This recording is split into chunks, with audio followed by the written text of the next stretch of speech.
Hello, YouTube. It's Black Tiger Miner back for another Alethea AI video. Happy Friday.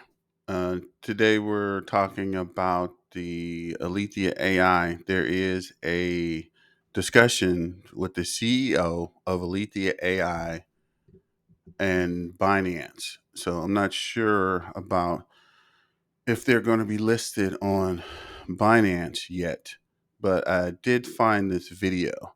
So this is the Alethea AI Twitter page, and this is the video. But I'm going to play the actual YouTube video. This is kind of the short version, but this is the full video. So let's go. Let's give it a try. See here. Few who was maybe responsible for the servers melting as I tried to furiously try and claim something, right? So, but no, I mean, it's exciting to see a company with Binance's scale operate with such speed and launch Picasso and educate users on an important and upcoming generative AI trend. This trend has been building because we have foundational technological breakthroughs that have occurred. So, I think two things I'm really excited about in the AI space, and I think they will have a direct impact on the Web3 space. First is this idea of model quantization. It's a technical term, but just broadly, it just means that the model sizes are shrinking. What used to be really large GPT-3 models that would require supercomputers to train entire clusters, servers that might melt, right, if too many users come and interact with it. Now, with the release of a very interesting model was released recently by the Stanford group called Alpaca, which is actually based on a leak of the Facebook Llama model.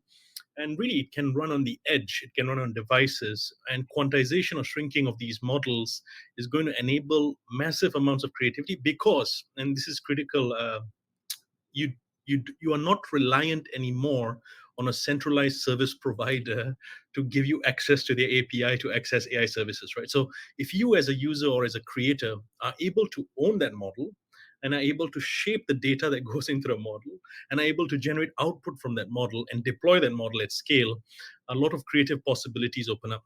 But where all of this starts to intersect is when you can start thinking about how can we truly trustlessly own these assets, right? And transfer them. Because if you think about the existing Web2 AI framework, the Web2 AI framework is reliant on me going to OpenAI, taking an API call there, and for them to approve that API call, right?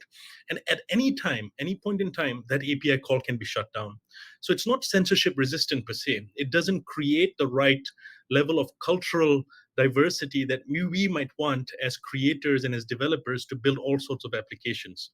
And one thing that's going to be really interesting is the intersection of these models, the quantization that's occurring, but also the possibility of owning these assets on chain and being able to transfer them. So we did something like this for our first intelligent NFT, an NFT that is not just a static image. It can talk to you, interact with you, learn.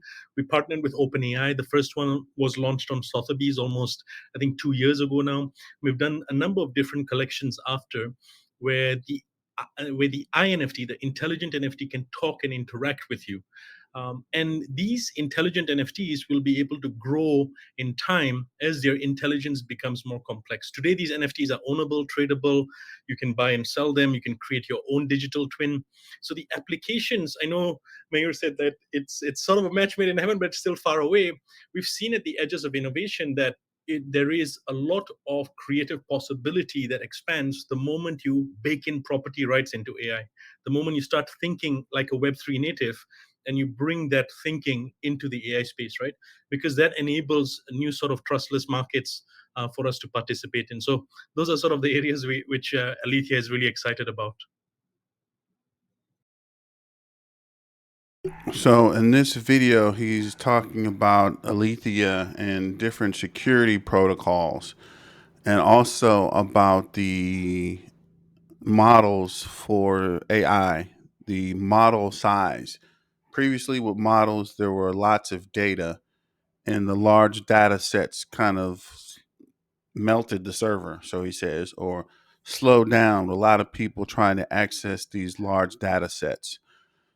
And he's saying now, since the models are shrinking, there's more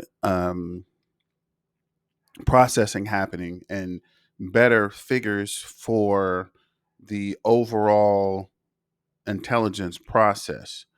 So we'll switch to the second video. This is the same video, but I just broke it into different sections. So we'll see what he has to say here and then come back.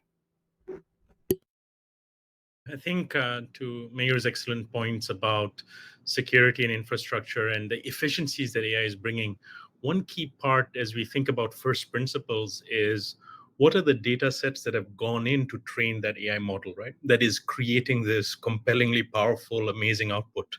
And how are users in this scenario participating in this next technological revolution, right?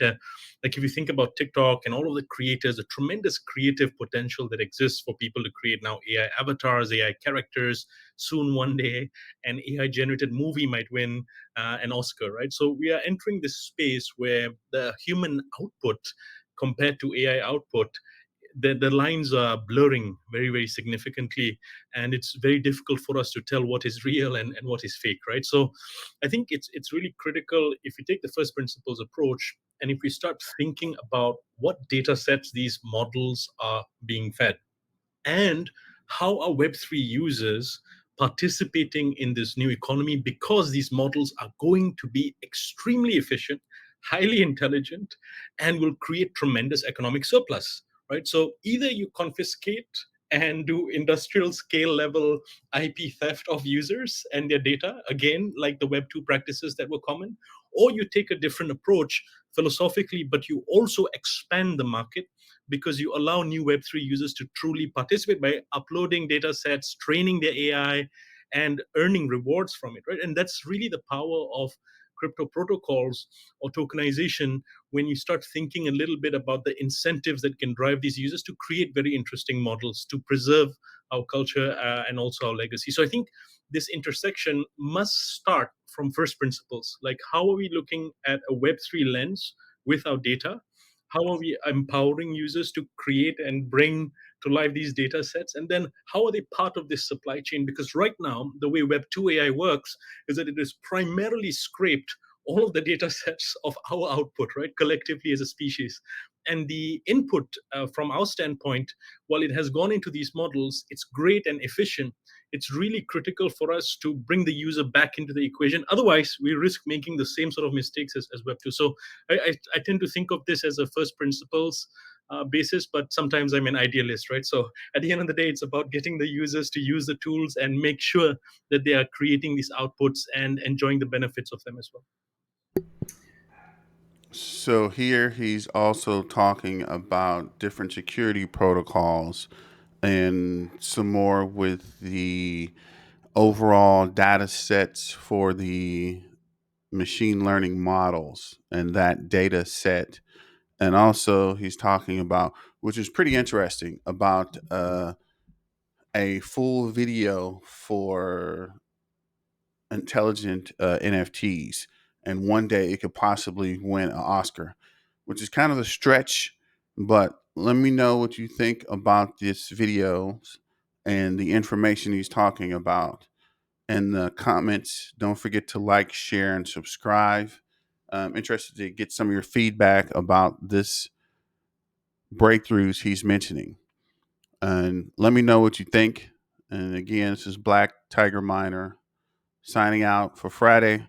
Have a good weekend. I might create another video. If not, I'll talk to you guys on Monday.